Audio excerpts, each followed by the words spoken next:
Welcome back, everybody, to another episode of Paranormal, the New Normal. I'm here as always, your host Jeremy, here trying to make the world seem a little more normal. Does it ever happen? Come on, we ain't fooling ourselves at this point. It doesn't fucking happen. But we try. We freaking try. And to join me tonight in trying this epic quest is my guest, Mark Leslie, podcaster and haunted location explorer, which is the part we're really digging into tonight. But how's it going, Mark? Oh, great, Jeremy. Great to be here. Glad to have you, buddy. Well, the first question I ask everybody on the show is, what got you into the paranormal world?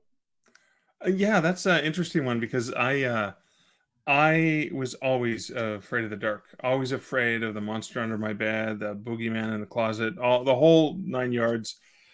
And I never outgrew that. So I was always fascinated by the unknown and the dark and looking in, what's going on that we don't understand, maybe just happening just outside of where we can understand or what we can see, what we can perceive. And I guess that never left me. So I do write a lot of fiction. So I have mostly lots of short horror or Twilight Zone style tales, because I always ask the question, what if? Speculative fiction is like that. And yeah, and then later, little did I know, I grew up reading books about Bigfoot and UFOs and ghosts and stuff like that. I didn't realize, I always knew I would write fiction, but I never knew I would actually write books that explored haunted places, that outline and detail some of the research of haunted places. So it's just always been in my blood, I guess. So, no paranormal experiences when you were younger or anything? Well, I mean, I was afraid of everything. So yeah, anytime the lights went off, I thought there was some monster in the dark. But no, actually, no, I didn't have any weird experience where I saw a ghost or anything like that. There was one time when I think it was about 9 years old that the bright lights in the sky, but it was actually like a meteor or something that was coming down, and that was like really, really cool. But nothing that, nothing paranormal or strange like that ever happened to me. I tried. I went out looking for Bigfoot all the time because we lived in the wilderness in mid-northern Ontario, Canada. And I was just hoping maybe to see him one day. But no, I didn't have any luck. Where did you grow up that you thought you would see Bigfoot? I'm kind of curious about that. No, I know. It's nowhere near the Rocky Mountains. So Ontario, Canada, which is north of New York. Okay. Well, I'm from New York originally. I'm from Kingston, New York. Okay. Yeah. So yeah, Ontario, the province of Ontario in Canada, north of, like, in that same time zone, just north of there. But I mean, my imagination was always so powerful. I knew Bigfoot was seen in the Rocky Mountains. I didn't live anywhere near the Rocky Mountains, but there were wilderness, and I figured wilderness is connected. I mean, if there's one out there, maybe there's some of them have migrated and moved moved to a different, maybe less rocky region so they could get around better. I don't know.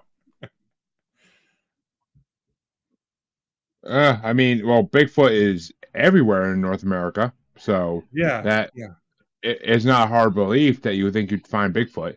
It really isn't, because Bigfoot is fucking everywhere. Like, there's not anywhere in the world that there's not some kind of form of Bigfoot or likewise. Yeah, some sort of cryptid, similar creature that may have a different name or something like that. But yeah, I have seen some of the stories. I did, even when I was researching the book Spooky Sudbury, I actually had a chapter on cryptid creatures from the region, and there were a couple stories between Parry Sound and Sudbury, which I mean, only people who live near the area would understand where that is. But yeah, some interesting tales of unexplainable footprints in the snow and stuff like that. Yeah, I mean, Bigfoot is everywhere, so that's not hard to believe. I mean, if you think, I mean, I wish when I was a kid, I knew enough to go out and actually look for Bigfoot, because do I think I would have found him? I mean, I grew up in the Catskills, so I maybe could have. Bigfoot was got to be in the Catskills.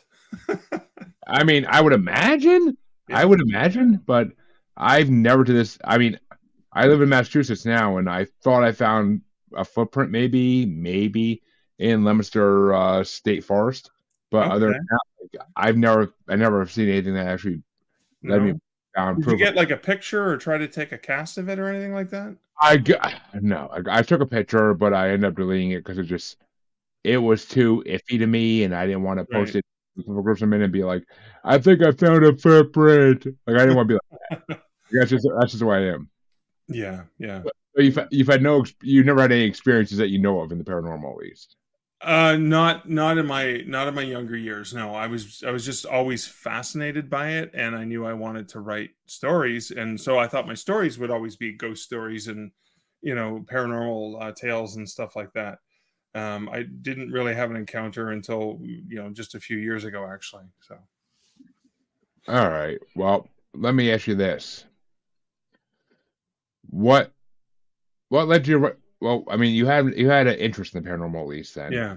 But what made you want to write stories about haunted locations? So initially, it was interesting. Again, I was writing ghost stories. I was in my early 20s, and I lived in Ottawa, the nation's capital, and Canada's capital, which again is north of New York City, geographically somewhat north of New York. And I went on a ghost walk with a haunted walk group of Ottawa, and they do a really great tour of the downtown area, the Rideau Canal, the Parliament buildings, like just a whole bunch of the stuff that's in downtown.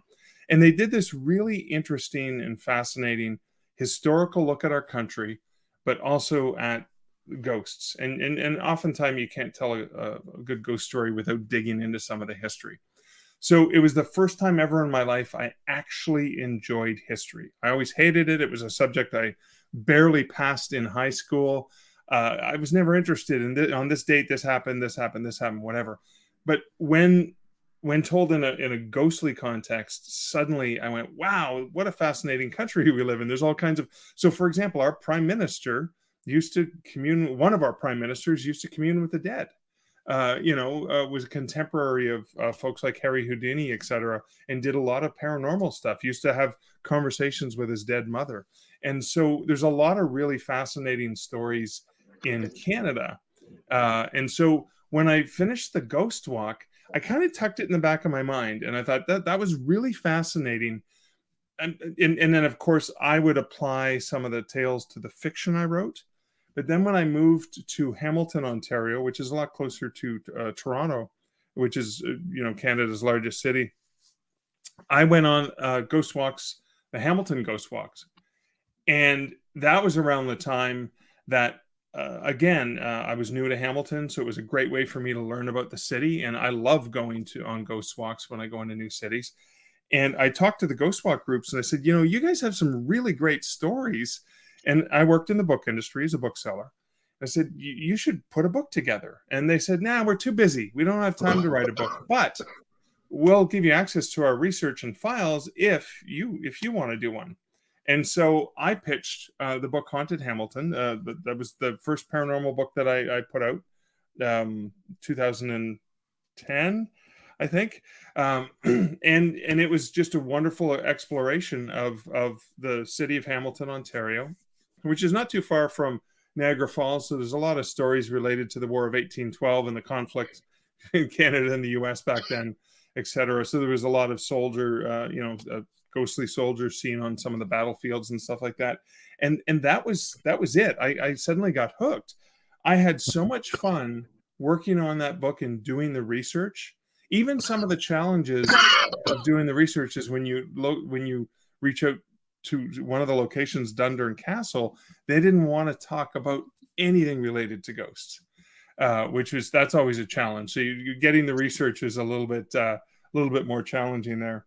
And Haunted Hamilton was the first book I put out. I wasn't sure I was going to keep writing them, but I was being interviewed by my reporter from my hometown, where I grew up in Sudbury, Ontario, which is north of Toronto. And the reporter had asked the question during the interview, would you ever consider writing a collection of ghost stories about our hometown, about Sudbury, Ontario, the nickel capital of the world, so the mining community up in northern Ontario? And that's when I said, "Huh, I'd never thought of that." And she said, "Well, I've written about some haunted places in my job as a journalist. If you're ever interested, I'd love to co-author it with you." And so, um, I thought, what the heck? We got together for coffee, and then the next book was Spooky Sudbury. Jenny Jellin and I co-authored that book, and that began the series of writing about places I had lived initially, or had lived, or was very familiar with, or grew up in. Or some of the themes are, one of the books is Tomes of Terror, haunted bookstores and libraries, which is here. So it's just a whole bunch of bookstores and libraries throughout Canada, the US, and other parts of the world. And then I did haunted hospitals, again, hospitals all over the world, mostly in Canada and the US. And I co-authored that one with Rhonda Parrish. So yeah, I ended up doing 6 books so far, just exploring that. And I guess I kind of got hooked, because now no matter where I go, anytime I hear someone mention some sort of ghost story, I'm often willing to like reach out, pull out a notepad, and say, "Hey, do you mind if I write this down? Because it might go into a book someday." Which is funny because, well, one, Sudbury's a town in Massachusetts as well. So that's why it's funny to me. It's because Sudbury's a town in Massachusetts. Oh yeah, that's right. And Sudbury, yeah, is a town in Massachusetts, but yeah, and I'm sure it has a lot of its own hauntings as well, because it's I believe it's based back to the Revolutionary War, if I'm not mistaken. I could be yeah, wrong on probably, that. I mean, it's right by Concord, which was a huge battle in the Revolutionary War. So yeah. I could be wrong, but I don't think I am. And it's funny because you're not the first author I on who wrote haunted stories. Mm, Eleanor Wagner, mm. who has wrote Sussex County Hauntings and a few other books about New Jersey hauntings. And she's writing she just moved to North Carolina. She's gonna start writing books about North Carolina hauntings. Oh, cool. That's what. Yeah, she's probably, she's in the area. She's enjoying it. She's collecting the stories. I mean, yeah, She's from New Jersey originally, and she collected stories from hauntings in New Jersey for 4 different books, yeah, and if I'm not mistaken. And she has been in this show twice. She's a huge. I love her. She's a great woman, and she's done a lot of great things for the paranormal community with like her books, yeah. including some stories about the Jersey Devil, which Oh, yeah, yeah. if you can get some stories about the Jersey Devil and experiences there, that's a whole nother fucking thing.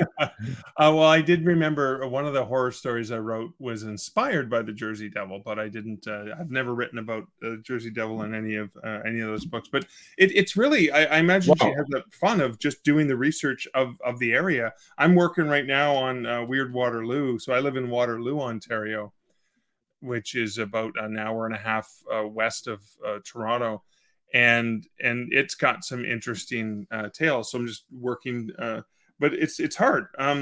There are some stories that come easy, where you do the research, and there's multiple eyewitnesses or multiple accounts over time. So I love to cross reference and not just go with a single incident. I want to have multiple incidents and get different perspectives and try to pull it all together, because I'm a believer, but when I write the stories, I'll always take a bit of a skeptic's viewpoint.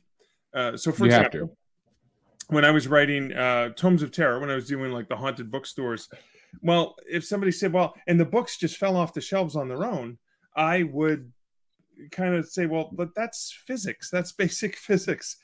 Gravity happens. That's not really unexplainable. That's easily explainable, especially where we live, and potentially where you are now, or where you grew up. In the summertime, it gets really, really humid, and paper absorbs water. So when the books are on a shelf, and they start to expand because they get more humidity inside of them, they're going to fall over. So I wouldn't take that as a sign that the place was haunted. But if something strange happened, like the books are all on the shelf evenly spined, and then somebody walks by, and 2 seconds later they turn around and the books are like stacked neatly in the middle of the floor, and there's nobody there to have done it, That's something that's unexplainable, and that's a little bit different, or some other sort of phenomena that's not easily explained. Yeah, exactly. I mean, even as a paranormal podcaster, I have to play a skeptic at times as well because I have to Yeah, be like, I mean, people see a bright light in their bedroom, for example, yeah, and they want to say it's a UFO. I'm like, okay, well, could have been a street light, could have been a cop car with a spotlight. Like you yeah, have to play the skeptic at certain parts and be like, yeah, because not everything in this world is paranormal. As much as yeah, I wish that was true, yeah, not yeah, everything, not everything in this world is going to be paranormal, and that's the bottom line. I mean, yeah, you have to play the skeptic because if you don't, yeah. then you can be one of those. I don't want to say idiots because that's the wrong word, but if you could be one of those fools who believes that everything in the world is paranormal. Yeah, And and I think the readers will take you more seriously if you're willing to approach it with an open mind, right? You're willing to approach it and say, exactly, this is what it could be, but we can't explain that. Maybe I can give you an example from one of the stories I put into Haunted Hamilton. oh please So do. there was a house known as Murder Mansion, and it's a popular topic that the Ghost Walk group talks about. And there's a beautiful stately mansion just on the Niagara Escarpment runs through Hamilton, and you can look down. They call it the mountain, which is anyone out west would laugh to call that a mountain. But yeah, you're looking down onto the city, this beautiful stately mansion, and there was a gorgeous, beautiful 100-year-old house there that a lot of the kids, it was all boarded up, it was closed down. They would walk on the far side of the street because they would claim to have seized things in the windows and stuff like that. The legend from the house was that there was a family living there. It was a man and a woman and their child. And in the middle of the night, for some reason, no unexplainable, the man goes into the shed, grabs the hatchet, and runs around the house and butchered the family. And then the stories that followed were that the next family that moved in there, the teenage son, found the same axe in the shed, and in the middle of the night went. Oh, and then he went and hung the man, after he killed his family, he hung himself up on the widow's walk of the house, overlooking the city. And the next family that moved in there, the 17-year-old teenage son, did the same thing. Found the axe, ran around, killed everyone, etc. So the legends are that sometimes when you walk by the house, you'd see these images of this like screaming woman running by the window as if she's being chased by an axe and stuff like that. So all kinds of stories like that. So when I write the story, I decide to do a little bit of research. I'm like, okay, let's look into murders in Hamilton, or like back in the roughly the 50, 60-year time period when roughly this is set, because they're all very vague stories. And I can't find anything. I can't find any reports of any sort of mass murders or whatever. And then looking into the thought. Now, I'm not a legal expert, but if there was a murder weapon that would be used like an axe, potentially in a murder in some sort of family, that would probably be in some sort of storage with the police somewhere. It wouldn't be left at the house. So that was a little bit skeptical. But I did I contacted the local police to see if there were any murders in this neighborhood, in this location, because maybe it was a different house if it wasn't that house, because sometimes stories get confused. And so when I wrote the chapter, the stories were so fun and so interesting and so pervasive, like a lot of people had heard them over time in Hamilton, I needed to include it. But as I concluded the chapter, I said, but here's the research I did. And I spent a couple pages explaining the research and saying, looks like this was just an urban legend. And I suspect it was based on, because the story started to come out around the same time the movie Stanley Kubrick's The Shining came out. And I've always been Yep. fascinated with how sometimes the things that we see are related to pop culture things that are popular, like Close Encounters of the Third Kind. When that movie came out, there was a lot of different visions similar to what you saw in the movie. So, anyways, my editor reminded me that I went a little bit too far in my skepticism, and so my editor pulled it back, and I cut that 2 pages of exposition down to just about a paragraph. And then I still ended the story as like, well, while the evidence doesn't seem to support many of the stories, there's still a lot of people still claim to see a lot of things at this house, and I still get a really eerie feeling when I walk by, because when I walk by, I always cross the street. And so I kind of ended it on that sort of, yeah, maybe it's explained, but I'm not taking any chances. So again, I tried to keep a bit of that open mind. You have to. You have to keep an open mind to everything in the paranormal because it may not be paranormal. I mean, if literally if you feel like you need to cross the street when you get to this house, then obviously there is some kind of entity there that makes you feel that way.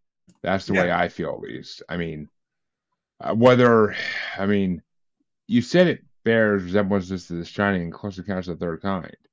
How so? Because that's two completely Well, different no, no, no, phenomena. no. I was Close Encounters was when I was researching UFO stuff for Spooky Sudbury. But Oh, like when I think of The Shining, you think of Jack Nicholson's character, you know, driven crazy, yeah. and he's got the axe and he's chasing them around. And it was kind of like, yeah, the story started to come out around that time, and it was kind of funny because when I was doing research for Spooky Sudbury, I had 4 or 5 chapters on UFOs. I wasn't expecting. So, Sudbury being the nickel capital of the world, right? Rich nickel ore deposits in the ground. There's a belief potentially that could attract aliens, right? They may be attracted to the I natural minerals, right? I live in Worcester County, Massachusetts, and in Worcester County there's a huge deposits of radon everywhere, and it is believed that extraterrestrials come to this area in UFOs to siphon that radon for fuel for their ships. There you go. Right? Yeah. So there could be a reason why they're. I mean, these these minerals are used by us for important things, right? For manufacturing and creation of steel and all kinds of other products. So the aliens are probably cognizant of these natural resources as well. So, but I ended up having a whole bunch of chapters. But as I was looking through the newspaper, because a lot of these were in the newspaper, I was looking at newspaper articles related to UFO stories. I found a correlation between some of the stories and some of what was going on in popular culture. And that's why, when Close Encounters came out, suddenly there was a resurgence when you looked at the timeline of UFO reports in the newspaper. That movie came out, and then suddenly everyone sees UFO, right? Oh, I mean, yeah, pop culture does lend to people believing things more than they ever would. Yeah. Because if you watch a movie about aliens or alien abductions or anything along those lines, then you're gonna all of a sudden any little thing that seems like it could be, you're gonna point towards UFOs. Yeah, Like yeah, exactly. if you see a plane flying through the sky, you'll say, "Oh, it's a UFO." Well, I don't Like know what it is. humans are gullible, to say the least. Yeah. Humans are gullible, and they will, if they have something in their head, that just leads to them believing something more. I don't want to say humans are idiots, because as true as that statement may be, that's not something I want to put in my podcast. Yeah. But I mean, humans are gullible. They will fall for basically anything. Well, Oh, we're there's susceptible to there's persuasion, right? In certain ways, like if I mention, I don't know, Volkswagen Beetle to you, and we're driving in the car together, suddenly you're going to notice Volkswagen Beetles on the highway. I mean, they're pretty noticeable anyways. But if I point out a certain model of car that you really never paid attention to, suddenly you're going to start seeing them a little bit more. And it doesn't mean that you're manufacturing them in your mind. It means that you're now paying attention to them. So it's just interesting that just that little power of suggestion, what it can do to us, right?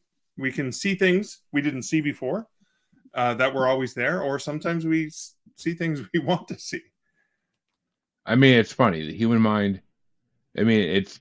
I kind of relate to like COVID, because like all of a sudden there's this mystery disease that everybody, and then all of a sudden you see someone not wearing gloves, you see someone not wearing a mask, and it's hysteria, like it's fucking the end of the world because someone's not wearing a mask. Like human beings are very, very gullible to everything in this earth. They really are. And it's sad to a degree. It really is. Because I mean, the riots during COVID for toilet paper, for paper towels, for anything like that, Yeah. just are examples of how gullible we are as humans. But you bring another element, an unknown element into it, like extraterrestrials or Bigfoot or I don't even want to know what third one I want to throw out there, but you bring any of these or the Illuminati, throw any of these, or Epstein Island, throw any of these elements into it, and all of a sudden everybody's a pedophile. Everything you see in the sky is an alien. Everything you see is a ghost. Like it's just, I don't. I mean, I live in a possessed house. I don't like to say haunted because I'm not haunted. I don't have poltergeists, so they're not doing anything to me on a daily basis. I live in a possessed house. There are Okay. spirits here. I'm well aware of it. They leave me alone. They watch. That's all they do. They may not even be full blown spirits. They may just be remnants of the people who lived here previously that are just kind of hanging around. Yeah. But they may not be full blown spirits even. But still, you throw any of these to a normal person who is not into the paranormal at all, or is just a regular human being, and they instantly will believe everything they see or do, or everything they hear is this thing. Like that's just humans are gullible. That's the best way to put it. Humans are gullible, and Yeah, but there's also factors that affect that. Have you heard of the God helmet? I can't say I have. I'm kind of intrigued. Well, again, research I did about Sudbury, Ontario, and so there's a university there, Laurentian University, and Dr. Persinger, he's a instructor, a professor at the university, is also a researcher. He did these experiments with what he called the God helmet. So, are you familiar with snow machine helmet? That kind of the big helmet that you would wear to drive on a snow machine, or it's kind of like a motorcycle helmet, very similar. You mean like a snowmobile? Yeah, snowmobile, but the helmet you would put on when you when you drive a snowmobile. Ah, It's I like a mean, motorcycle helmet. Think about it like that, but it's got a very I distinctive shape, I right? mean, most people I know who ride snowmobiles around here don't wear helmets, but go ahead. There were laws in Ontario that required us to. But Uh, anyway, so he took a snow machine helmet and he basically fitted it with different electrodes. And in the lab, he would put people in semi isolated, um, not quite an isolation tank, but a room that was uh, soundproofed, darkened, and so you couldn't hear any a noise from outside. You couldn't see anything. It was completely pitch black. Would put the helmet on. They would be laying down comfortably, and then he would stimulate different parts of their brain with the God helmet. They call it, and the reason they call it the God helmet is uh, people had visions when he stimulated certain parts of their brain. And one of the interesting factors is depending upon the person's predisposition, they would they would always feel that there was a presence in the room with them. Now, if they were very religious, the presence was an angel. If they were prone to believing in extraterrestrials and abduction and stuff like that, it was aliens that were in the room with them. Sometimes they would see demons in the room with them. So it was so really fascinating that different people would see or experience a different entity in the room with them based on the electrode. So one this of seems like this seems like it would just play on whatever is prevalent in your mind. Yeah, but what this strikes me as is it reminded me, I'm sure you've heard of the tales of the hag that are very popular on the East Coast, right? You've heard of those, right? I honestly haven't, and Oh, I'm no. even So more intrigued. It's rare I don't hear a thing. a So, lot I've heard a lot from Eastern Canadian, like Newfoundland and Halifax oh, and okay. See, this is the thing. It's two different countries. well, I That's know, the but thing. we so close, right? There's some of the legends are pervasive across the border. Obviously not, but But some of the legends that happen east is when people are sleeping on their back, they wake up with this really intense feeling of pressure on their chest, and it's the old hag is pushing on your chest and trying to steal oh, your breath. That's the that's legends. in America. Yes, that's a thing in America, but Yeah, it but maybe is you don't call it the old hag. it's more relevant to like sleep paralysis demon. Yeah, sleep paralysis demon. But so what I've always been fascinated in sleep, uh, basically dreams and sleep and stuff. And what happens with the electrics in our brains is I mean, obviously our bodies go into paralysis when we're sleeping. So imagine that we're in paralysis when we're sleeping and our body triggers something that uh, gives us that sensation. So the question is it something manufactured in our minds, or are our minds showing us something that's there that we can't see until that part of our mind is triggered, right? You know what I mean? It opens up, like it's kind of like I don't know, let's say you wine is wine. You got red wine, you got white wine, and whatever. But then after you've experienced a little bit more, and maybe you've gone to some classes, or you've talked or engaged in a wine tasting with somebody who really knows what they're doing, you can start to pick out notes and say, well, oh, this does have a nutty flavor to it, or whatever, right? And that's something that it was always there, but you never saw it. So suddenly you're cognizant of it. So Mm. is the mind manufacturing it, or is the mind allowing you to see something that was Um, always there? I mean, okay, well, two thoughts here. One, I literally took a bartending class in college, and Okay. we were taught that like when it came to wine tasting, that you could say this wine has flavors of whatever the fuck you want to, and people are just gonna agree with you because they want to sound like they're fancy. Yeah. But but the second more prevalent theory I've had for this is sleep paralysis demons in American culture, at least. It's because when sleep paralysis happens, you're kind of half awake, if that even. Yeah. You're kind of like just waking up. Yeah. So you feel like you're paralyzed in your bed, and you see something out the corner of your eye in your room. Most people explain it as, or most paranormal scientists explain it as just your mind not being fully cognitive yet. Yeah. That's what they explain it as. Like your mind's not fully cognitive, and you're gonna see things that are not really there. But I mean, it's not that your mind's in a state where you're gonna see things that are there that you couldn't see before. I mean, maybe 2 out of 10 times that's what it is. Yeah. But the other 8 out of 10 times, it's just your mind trying to wake the fuck up.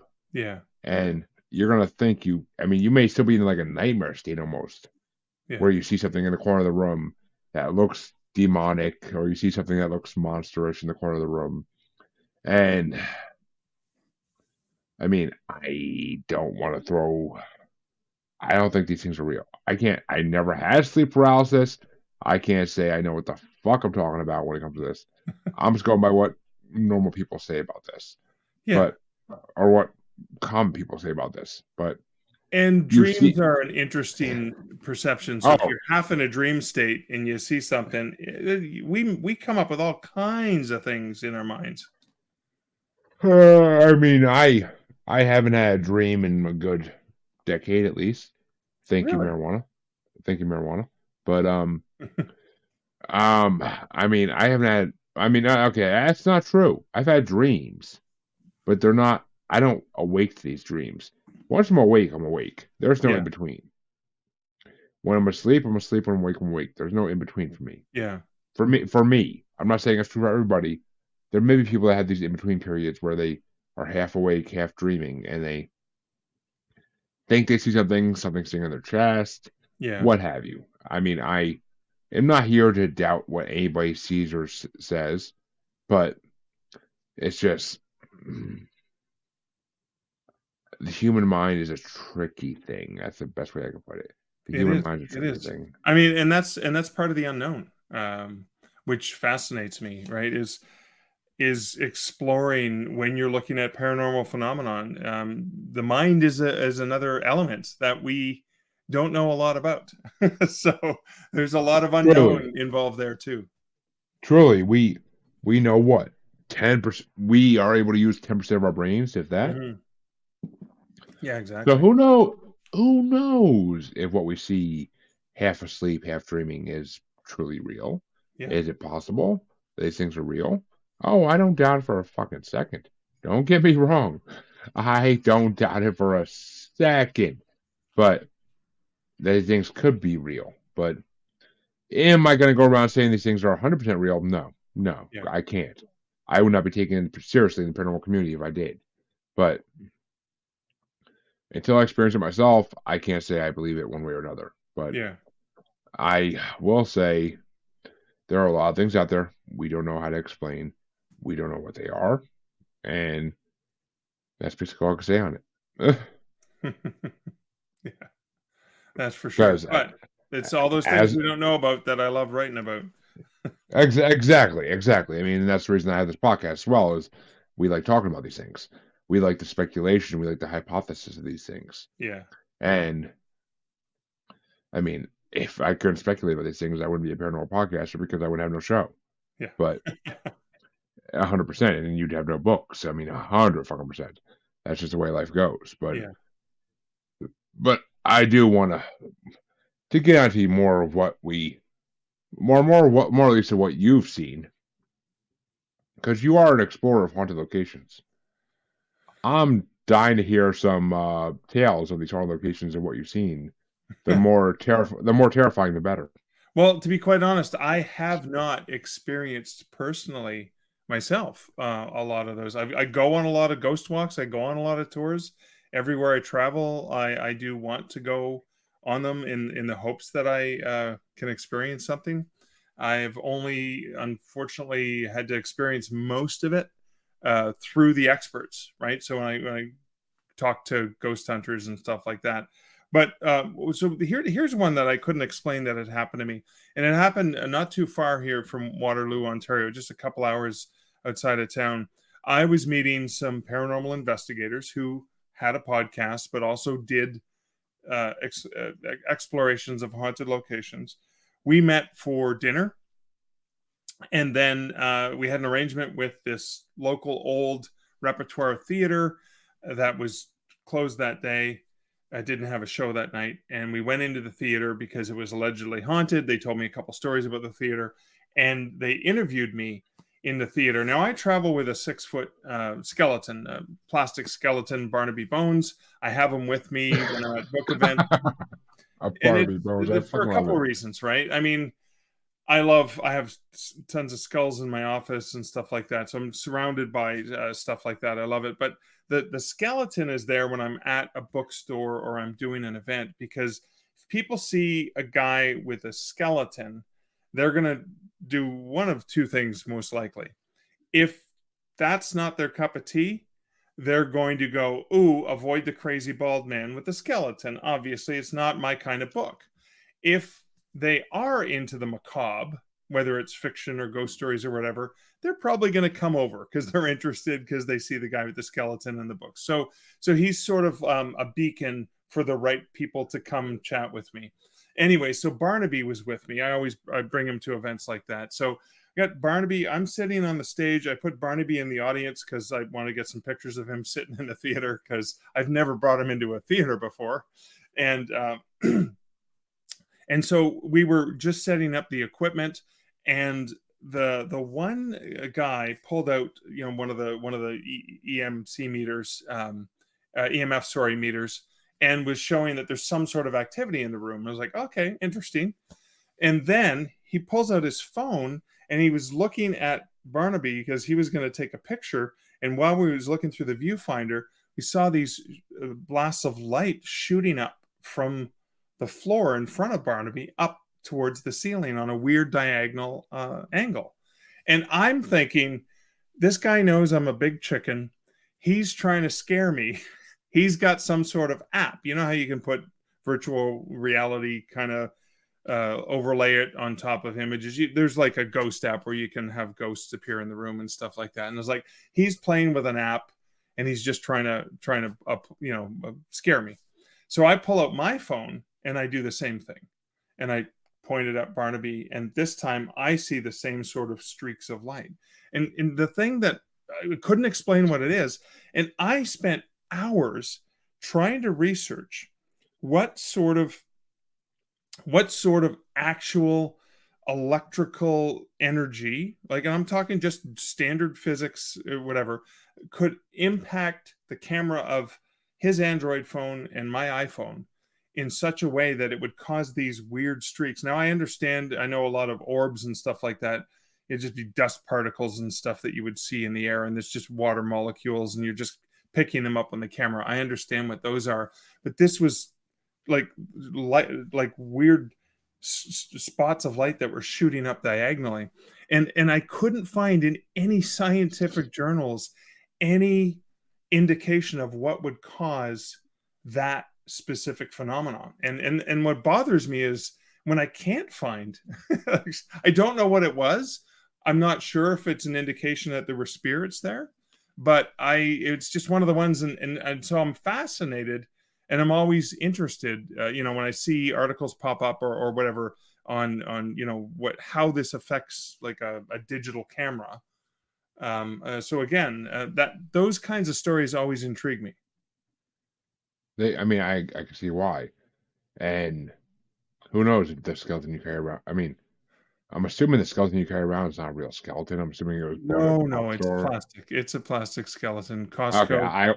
Um, but who knows if it actually had some kind of spirit that wanted to, you know, attach to it. Who knows? you never Who know. knows? Yeah, you never There's know. there's a lot of things that are possible in this world, and I'm not going to question them Yeah, because it's just the way it goes. yeah, But that's the biggest thing about this show is 200 plus episodes, and I can still say to this day, I don't fucking know. yeah, Like, there's a lot of things I can't explain in this fucking world, yeah, and that's why I love this show, because yeah. there are a Of lot of course. things in this world Yeah, that I cannot explain. But not much more I can say than that. Really, there isn't, and that's kind of creepy. That story you just told is kind of creepy, which yeah. is another reason I love this show. Is I love the creepy shit. Well, I've Creepy got shit. another one for you. I've got one that Oh, actually happened to me. Well, that happened to me, but this is one that happened. So when the book Haunted Hospitals came out, that book came out several years ago. My partner and I were headed down. I was going to a writers' conference in Orlando, and she has the summer off. So we drove down to the conference, and we stopped in actually at a bunch of haunted bars and breweries along the way because we like craft beer, and I'm always interested in ghosts. So that was great for some research. On the way back, we looked at it and thought, okay, from Orlando to get back to Ontario, Canada, it's like 20 some hours driving. We did it in 4 days going down. We thought, well, let's do it in like 2. And we looked at it, and we looked at Weston, West Virginia was a 14-hour drive or something like yep, that from Orlando. And yep, in Weston, West Virginia was the Trans-Allegheny Lunatic Asylum, which yep. my co-author Rhonda wrote about. So when I co-author a book, we split it in half and say, okay, I'll write this, you write that, and we have a Google spreadsheet, and we divide it up. So she would decide, okay, I'm going to do some research on this, you do research on that, or I live near here, I can go visit this place and talk to these people. So anyways, it was one of those stories I wasn't as familiar with. I'd only proofread it for her, so I didn't do all the research. So we said on the way back, why don't we stop, because they do tours, like haunted tours of this old building. That would be great. I can have the book, I can get some pictures of myself in front of the asylum. So that's just to explain, like, I was really excited to get there, pretty thrilled that we could go on a morning ghost walk. So we're driving, and we get up to Weston, and we're in the town, so we know we're pretty close to where the asylum is.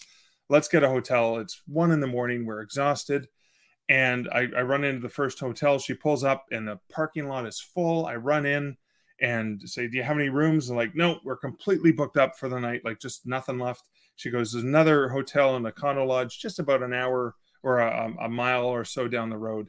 So we're driving through the foggy mountains. We finally get to the next place. Parking lot is pretty full. I go in and ask if they have a room, and the clerk says, "We only have 1 room left, and we don't have like a king or a queen. It's just 2 double beds." And I said, "I don't care. We're just going to sleep. We just need a place to go to sleep for a few hours so we can go on this tour in the morning." So we check into the hotel. Liz takes the bed near the bathroom. I take the bed near the door, put our stuff in the room. she puts a hoodie on, puts it over her head, rolls over, and she's out she falls asleep like that. It takes me an hour to fall asleep, and I'm excited. I'm pretty nervous that we're going on a little ghost expedition the next day, etc. And I finally fall asleep, and in the middle of the night, I wake up and I hear Liz moving around, and I look up and I see her going around the side of her bed towards the bathroom. And as I'm laying there, I'm looking at where she walked around to the bathroom, and I'm waiting for the bathroom light to come on, and it doesn't come on. And I think, well, that's weird, but she can't see anything. And so what happens is I then hear her like making snory type breathing noises in the bed beside me. And I sat up and went, oh my God, there's a woman in our room. And I freaked out. I grabbed my phone. I put the light of the phone on. I, lit up the room, kind of checked the door latch is still locked. And I was thinking, oh my God, there's a woman in the room. And then I finally told myself, here's what happened. Mark, you idiot. I was laying in bed. Liz got up, went to the washroom. She walked to the bathroom. I fell asleep. She comes out of the bathroom 5 minutes later. I wake up 5 minutes later, and I think 2 seconds have passed. And that's what happened. Mark, you're being paranoid. Go back to bed. Fine. I finally convinced myself nothing happened. There was not a woman in the room. Go to bed. And then about an hour or two later, I hear this sort of clunking on where we kept my laptop and our passports, because we're in the US from Canada. And I was like, oh my God, there's someone in the room. They're going through my things. And I sat up again, and I couldn't see anyone. I had to, put the flashlight from my phone on. No one's in the room. The door's latched. And I was like, Mark, you're so paranoid. Finally tossed and turned, finally went back to bed. I'm not going to wake up Liz, because I've woken her up thinking Bigfoot was outside the tent. I'm not doing that again. So anyways, in the morning we get up, and I asked her, we're getting ready. and I said, hey, did you get up at all last night? And she goes, no, I put that hoodie over my head, and I never left the bed all night. I was out. And I said, well, that's funny, because here's what I thought happened last night. You sure you didn't go to the bathroom? No. So I told her the whole story. And when I finished telling the story, her face got really white. And she said, well, I wasn't going to say anything because I thought it was a dream. But when she was laying in bed with the hoodie over her head, she was laying in bed, and she thought she felt someone standing over her. And then she felt a hand touch her shoulder. And it wasn't my hand. She said it felt like a woman's hand touching her shoulder. She was convinced there was a woman in the room. And what she did is she ended up steeling herself up, because she's pretty feisty, to, swing around and take a jab at whoever was in the room. And there was nobody there. And so that is the experience. I thought I saw and heard somebody. She thought she felt somebody in the room, and we both thought that there was a woman in the room. I did research. I couldn't find any other ghost stories from this hotel. I checked with the staff as well to see if anyone had reported anything strange happening. But again, it's one of those ones where I was like, I can't explain why I thought there was a woman there, and so did she. That is creepy. I'm not gonna lie. And I mean, I'm kind of curious about the whole Bigfoot in a tent thing, but oh, it was not. It was just another camper. But she went out to check, because she's the brave one. Well, I mean, that right there was creepy as hell. I mean, a haunting in a hotel. You gotta fucking love it. Love it. And who knows? Who knows what could have happened in that hotel? Who knows who could have died in that hotel, or who stayed in that hotel enough to have a presence there still. Because see, hotels are tricky. They're not like houses.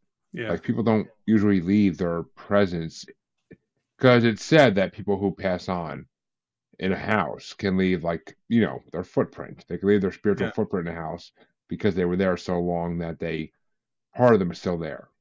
Whether it's an actual presence or not can be debated. Yeah. But in a hotel, that's a whole nother story, because most people will stay in a hotel for one night, if that. Yeah, but thousands of people have stayed there. I know, exactly. Thousands upon thousands of people have stayed there, especially in West Virginia. I mean, Yeah. that's a big tourist area. So who the fuck knows? I mean, Yeah. who knows? It's tricky. It's really tricky. But well, I do want to thank you for coming on, Mark. It's been an incredible show. We heard some great experiences on here. And you said you didn't really have any experiences, but you did. You did. Well, I had a So, few, but I'm saying as a child, I never had experiences that led me to want to write about well, I mean, yeah, I get that. I get that. But it. tell my audience where they can find you, where they can find your books, Yeah. and please promote yourself to the Yeah, I fullest. mean, you can go to markleslie.ca, or if you go to any online bookstore, Amazon or Barnes and Noble or any of them, you can search Mark Leslie. And I've got 6 books, paranormal books. I've got about 35 books in total, horror Jesus. collections and urban fantasy, all kinds of stuff. So you can find me Dude, almost anywhere. you barely look like you're 35 years old and you have 35 books. Holy shit. Clean Well, living. folks, yeah, exactly. But folks, go check out Mark Leslie. My God, I am gonna be checking out some of his shit because okay, if I get the time to read someday, I will check out his shit. I got a third kid in the way, so Yeah. my time to read is nowhere near anytime soon. I Yeah. have I have the whole series of books I showed you, Sussex County Hauntings by Eleanor Wagner. I haven't even turned a page in it yet because I Yeah. don't have time to read. I haven't had time. I haven't had time to read in the last 2-3 years at least. Well, So kids will do that to you. Yeah. yeah, bottom line. But so please, folks, go check out Mark Leslie. You all know where you can find me. If you don't, shame, just shame. But if you don't, check out the outro. It's all there. I'm not gonna say it again because I'm lazy and y'all don't listen. But for all my watchers, check out the bottom of the screen. It's everywhere you can find me. And for all my listeners, check out the outro, please. But I do want to thank Mark for coming on because it's been an incredible episode. And I would honestly keep it going longer if I wasn't as dead tired as I am. So, and I gotta go back to work tomorrow because holiday weekends. I gotta go back to work tomorrow. So it is what it is. But I do thank Mark for coming on because it's been an amazing show. And until next time, listeners and watchers, you all have a good night and hope you had a good Memorial Day weekend for Americans at least. Until then, until Wednesday when I'm back for another interview, have a good one. You can find me on Facebook as Jeremy Bryant, or you can find me as Uncensored, Unapologetic, and Untamed UQ Podcast Collective Facebook group. You can find me on Twitter and the Instagram as @JugglerBastard, or should I say X now. And you can find me on TikTok as @JugglerBastard Podcast. You can also find me on YouTube as Paranormal The New Normal. And you can also find me streaming on YouTube as Blind Knowledge Network, because all knowledge is blind until they admit Bigfoot exists.